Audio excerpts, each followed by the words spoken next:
Hey, it's Bree with 6 Hearts on 6 Acres, and we are back today and we are going to make some bone broth. When we were making the zuppa toscana soup the other day, I told you to save your vegetable scraps.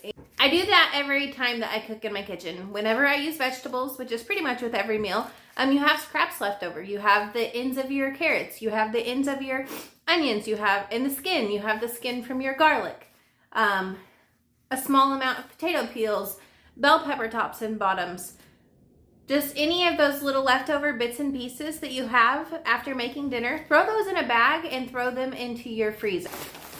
Said bag. Once that bag is full, which mine is, you're going to take that bag and you're going to make some broth. You can use chicken or beef, either one. I have beef today, so that's what we're going to use. And you can use that broth in all of your recipes. I like to can mine so it's shelf stable for whenever I want to use that in any soups or casseroles, or it's really good to use with making rice instead of water, or boiling potatoes. Just makes your mashed potatoes really flavorful. There's a lot of different uses. Plus, it's super healthy. My husband drinks bone broth every single day to help with his joints. He's a mechanic and he works hard, and it really helps that bit of arthritis pain that he has. So I'm going to walk you through the steps to make this bone broth today, and I hope that you make it along with me. Start saving up your scraps, and probably not very long, you're going to be ready to make some broth as well. We have a cow butchered every year, and I always ask to get the soup bones back. This is from our last cow that we had butchered.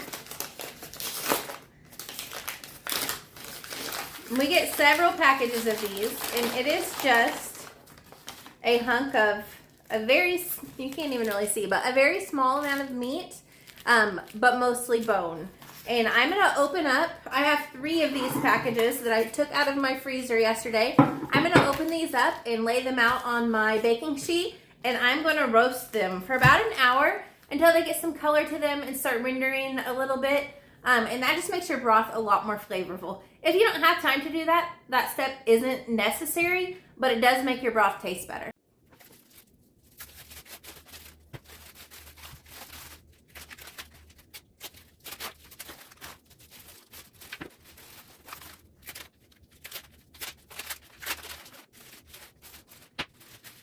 Okay, I have those soup bones on my pan. I have my oven preheated to 350. I'm just gonna pop those in for about an hour, give or take, until they get some good color on them, and then I'll be back.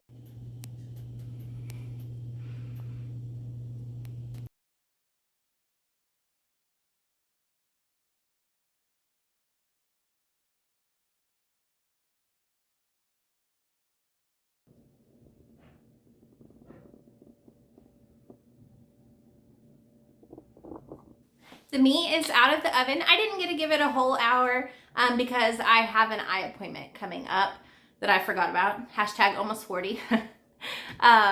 So I'm going to go ahead. I gave them about 45 minutes. I'm going to go ahead and transfer them into my crock pot, which is how I cook my broth usually, with my vegetables. And we're going to let them go ahead and cook for about 12 hours. And they're going to make some delicious broth.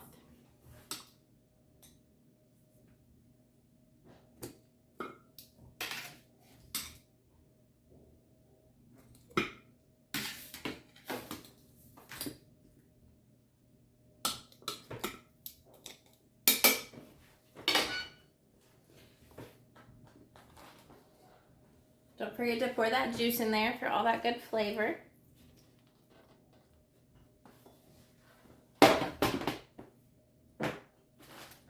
And then next is your veggies. You're going to go ahead and put them in your crock pot as well. I have a lot here. So I think I'm just going to put it all in.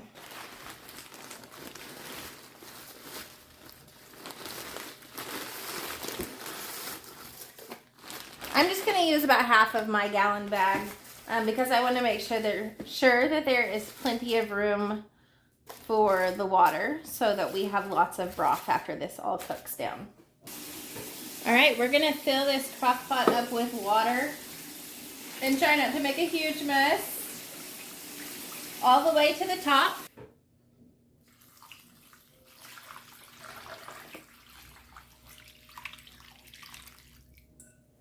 My crock pot took about 16 cups of water. Obviously, that's going to be dependent on how large your crock pot is, how much meat bones you have in there, and how many vegetables you were able to fit in.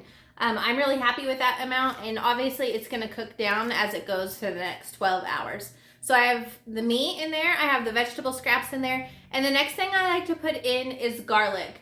I'm going to get a whole bulb of garlic, and I'm going to chop it in half and just throw it right in with my broth. Just kidding, my cutting board is dirty, so I'm just going to go ahead and throw the whole bulb in there, and I'm not even going to worry about cutting it in half. So this is what it looks like at this point. A crock pot full of meat bones and all sorts of vegetable scraps and a whole bulb of garlic is going to cook down into the most delicious bone broth. Side note, that has nothing to do with broth, but we got some new chickens yesterday and look how cute they are.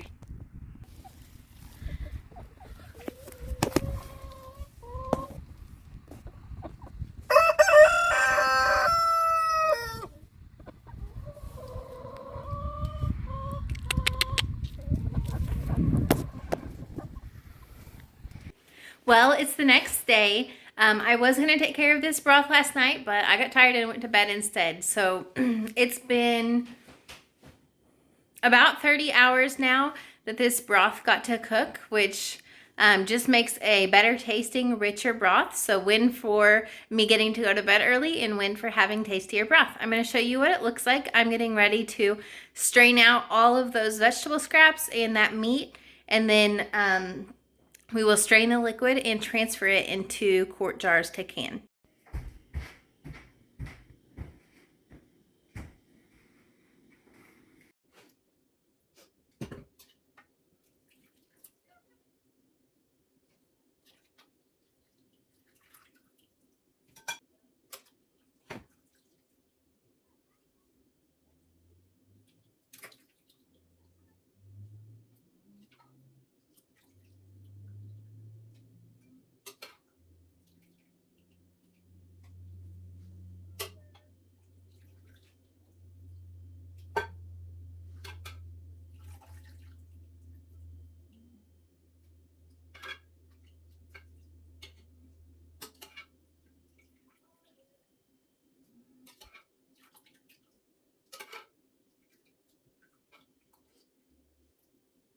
Okay, I got out the majority of the scraps. So next I am going to switch to my pot with a fine mesh strainer, and I am just going to dump that broth in.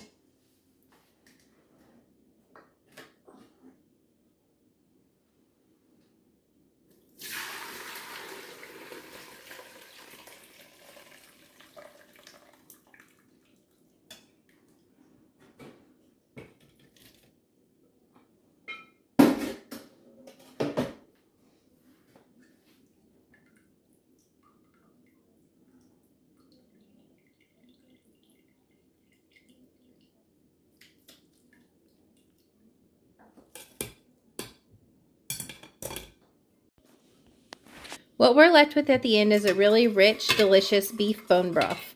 It's healthy, it's nutritious, it's full of collagen, nutrients, and vitamins, and it is going to be the perfect ingredient to make some really delicious soup.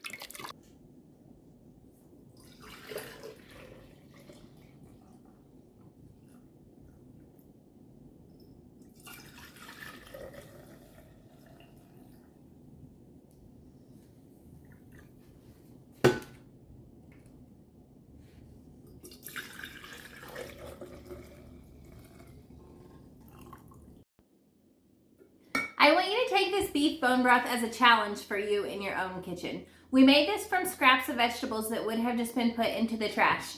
And by saving those in a freezer bag in our freezer until we had a whole bag full, we were able to make 2.5 quarts of bone broth. It would have been more if I wouldn't have cooked it as long and it would still taste perfect. So we probably could have gotten 4 jars. What is bone broth at the store? The Kettle and Fire brand. It's like $6 a quart. So let me do the math in my head. Math is not my strong suit. This is about $15 of broth right here, and it cost me nothing. So I challenge you to do this at home. Make a delicious bone broth for your family to enjoy. I know I said I was going to can this, but I only ended up with 2.5 quarts because I let it do that extra day of cooking. So because my husband drinks this every single day, I am just going to put a lid on it and stick it in the fridge, and we are going to enjoy it. You will notice, that's hot still. You'll notice I didn't put any salt in it. I do that because it depends what I'm going to use it for, how salty I want it. He doesn't like a lot of salt when he drinks it fresh. And then I add salt, obviously, as I'm cooking soup, so I don't need a lot in it at that point either. If I'm using it for rice, I do like to add more additional salt to it. So I just salt as we go. It doesn't need salt, even if you're canning it to be preserved. Salt is just a flavor enhancer. And one more thing I wanted to note is that you did not see me take the fat off of the top. Some people do that. You can stick it in the fridge. When you're done cooking it, you can let it sit overnight until it cools, and your fat is going to make a layer on top. I personally like to keep the fat in my broth. I think it tastes better, and it doesn't bother me to have that animal fat in my diet, as I feel like it's one of the healthiest types of fats that you can have. So I'm just going to put a lid on these and stick them in the fridge, and we will be ready to use them. Thank you so much for watching, and I hope that you start saving your veggie scraps, throw them in the freezer, and make your own broth at home.